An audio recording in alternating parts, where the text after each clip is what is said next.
Hello friends, welcome to my YouTube channel learning concepts. आज हम CTET दिसंबर 2018 का paper 1 देखेंगे जो कि प्राइमरी लेवल के लिए है। सबसे पहले आज हम इसमें सीडीपी के क्वेश्चंस देख लेते हैं पार्ट 1 में।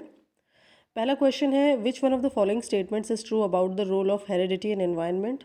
आनुवंशिकता और पर्यावरण की भूमिका के बारे में निम्नलिखित में से कौन सा कथन सत्य है। इसका सही उत्तर होगा ऑप्शन नंबर 1, विकास के कुछ पहलू आनुवांशिकता और कुछ अन्य पर्यावरण से अधिक प्रभावित होते हैं। आगे बढ़ते हैं क्वेश्चन नंबर 2 पर। निम्नलिखित में से कौन सा कथन पियाजे के सिद्धांत के अनुसार कहा नहीं जा सकता। इसका सही उत्तर होगा ऑप्शन नंबर 3, निरंतर अभ्यास से अधिगम होता है। Option number 3। उसके बाद देख लेते हैं क्वेश्चन नंबर 3। निम्नलिखित में से कौन सी पूर्व संक्रियात्मक विचार की एक सीमा नहीं है। इसका सही उत्तर होगा ऑप्शन नंबर 2, प्रतीकात्मक विचार का विकास। आगे बढ़ते हैं क्वेश्चन नंबर 4 पर। डैश के अलावा निम्नलिखित कारणों से खेल युवा बच्चों के विकास में एक महत्वपूर्ण भूमिका निभाता है। इसका सही उत्तर होगा ऑप्शन नंबर 3, यह समय बिताने का एक सुखद तरीका है। ऑप्शन नंबर 3 होगा इसका करेक्ट आंसर। आगे बढ़ते हैं क्वेश्चन नंबर 5 पर। निम्नलिखित में से कौन सा प्रश्न बच्चों को गंभीर रूप से सोचने के लिए आमंत्रित करता है। इसका करेक्ट ऑप्शन होगा ऑप्शन नंबर 4, विभिन्न तरीकों से हम इसे कैसे हल कर सकते हैं। आगे बढ़ते हैं क्वेश्चन नंबर 6 पर। निम्नलिखित में से कौन सा विकल्प प्रगतिशील शिक्षा का सबसे अच्छा वर्णन करता है। इसका सही उत्तर होगा ऑप्शन नंबर 1, करके सीखना, परियोजना विधि, सहयोग से सीखना। क्वेश्चन नंबर 7 देख लेते हैं। निम्नलिखित प्रगतिशील शिक्षा के बारे में निम्नलिखित में से कौन सा कथन बताता है शिक्षा स्वयं ही जीवन है। इसका सही उत्तर होगा ऑप्शन नंबर 3, स्कूलों में शिक्षा सामाजिक और प्राकृतिक दुनिया को प्रतिबिंबित करे। आगे बढ़ते हैं क्वेश्चन नंबर 8 पर। कोहलबर्ग के सिद्धांत के योगदान के रूप में निम्नलिखित में से किसे माना जा सकता है।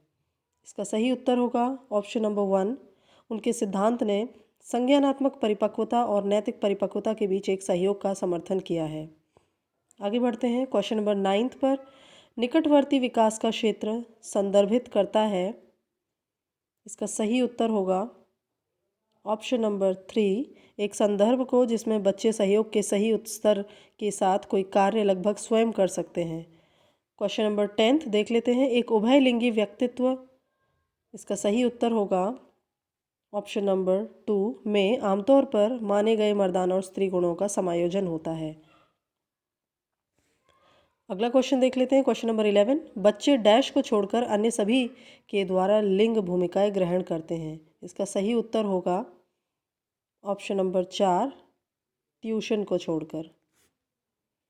आगे बढ़ते हैं क्वेश्चन नंबर 12 पर।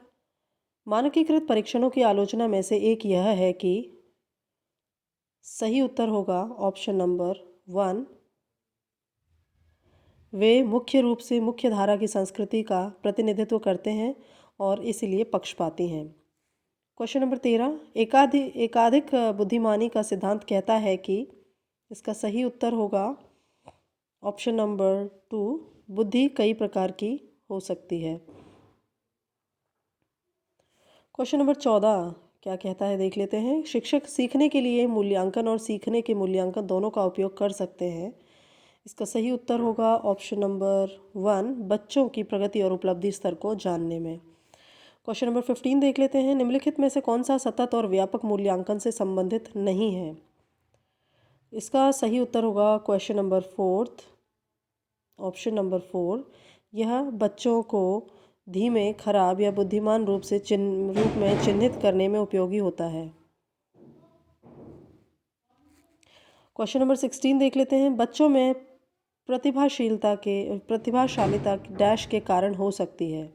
इसका सही उत्तर होगा ऑप्शन नंबर 1, आनुवांशिकता और वातावरण के बीच एक अंतःक्रिया। अगला क्वेश्चन देख लेते हैं क्वेश्चन नंबर 17। सामाजिक आर्थिक रूप से वंचित पृष्ठभूमि से आने वाले बच्चों को कक्षा के माहौल की आवश्यकता होती है जो। इसका सही उत्तर होगा ऑप्शन नंबर 2, उनके सांस्कृतिक और भाषाई ज्ञान को महत्व देता है तथा उनका उपयोग करता है। क्वेश्चन नंबर 18, कक्षा में सृजनात्मक और प्रतिभाशाली बच्चे के लिए आवश्यक हस्तक्षेप निर्भर करता है। सही उत्तर है ऑप्शन नंबर 1, शिक्षक द्वारा अनुकूलित और प्रेरक निर्देशन तरीकों के उपयोग पर। आगे बढ़ते हैं क्वेश्चन नंबर 19 पर। अति संवेदनशील बच्चों को सीखने में मदद करने के लिए निम्नलिखित में से कौन सा तरीका उपयुक्त तरीका नहीं है। सही उत्तर है ऑप्शन नंबर 4, बेचैन होने पर अक्सर उन्हें फटकार लगाना। क्वेश्चन नंबर 20 देख लेते हैं। अलग अलग सोच वाले पैटर्न उन बच्चों की पहचान करते हैं जो, सही उत्तर है सृजनात्मक हैं। क्वेश्चन नंबर 21, निम्नलिखित में से कौन सा शिक्षक द्वारा कक्षा में बच्चों के लिए समस्या हल करने के तरीके का वर्णन नहीं कर सकता। सही उत्तर है इसका ऑप्शन नंबर 4, अभिसरण उत्तरों वाले प्रश्न पूछना। क्वेश्चन नंबर 22 देख लेते हैं। निम्नलिखित में से कौन सा एक संवेग है। सही उत्तर है डर। आगे बढ़ते हैं क्वेश्चन नंबर 23 पर। एक 3 साल का बच्चा बताता है कि दूध बूथ पर एक मशीन द्वारा दूध का उत्पादन होता है। निम्नलिखित में से कौन सा बच्चे की समझ का सबसे अच्छा स्पष्टीकरण करता है।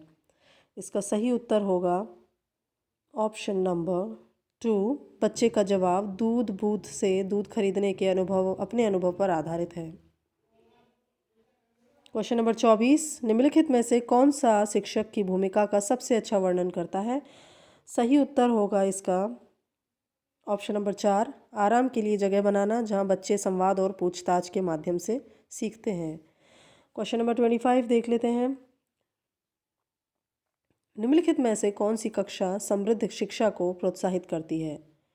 सही उत्तर होगा ऑप्शन नंबर 2, वह कक्षा जिसमें खुली गतिविधि कोने हों और विभिन्न प्रकार के बाल साहित्य खुली ताक यानी शेल्फ में रखी हों, जो दिन के किसी भी समय प्राप्त की जा सके। अगला क्वेश्चन है क्वेश्चन नंबर 26, निम्नलिखित में से कौन सा कक्षा में पाठ्यपुस्तकों की भूमिका का सबसे अच्छा वर्णन करता है। सही उत्तर होगा ऑप्शन नंबर 1, वे कक्षा में उपलब्ध संसाधन और संदर्भ सामग्री में से एक है। क्वेश्चन नंबर 27, राष्ट्रीय पाठचर्या फ्रेमवर्क 2005 ने अपनी समझ डैश से प्राप्त की है। इसका सही उत्तर क्या है। Option number 3, रचनावाद। क्वेश्चन नंबर 28, कक्षा में बच्चों को प्रेरित समझा जा सकता है यदि। सही उत्तर होगा ऑप्शन नंबर 4, वे शिक्षक से स्पष्टीकरण प्राप्त करने के लिए प्रश्न पूछते हैं। क्वेश्चन नंबर 29, निम्नलिखित में से कौन सा बच्चों में अधिगम में सुधार करने के लिए सबसे अधिक उपयुक्त है। सही उत्तर है ऑप्शन नंबर 4, शिक्षक को वास्तविक जीवन स्थितियों पर बच्चों को एक दूसरे के साथ बातचीत करने में मदद करनी चाहिए। क्वेश्चन नंबर 30, अनुशासन जो अधिगम वातावरण में एक महत्वपूर्ण भूमिका निभाता है, किस तरह की मदद करता है। सही उत्तर होगा ऑप्शन नंबर 1, बच्चों को अपनी शिक्षा को विनियमित और मॉनिटर करने के लिए। आई होप क्वेश्चंस आपको सही से समझ में आ गए होंगे। प्लीज़ मेरा चैनल लाइक शेयर और सब्सक्राइब करना ना भूलें। Thanks for watching.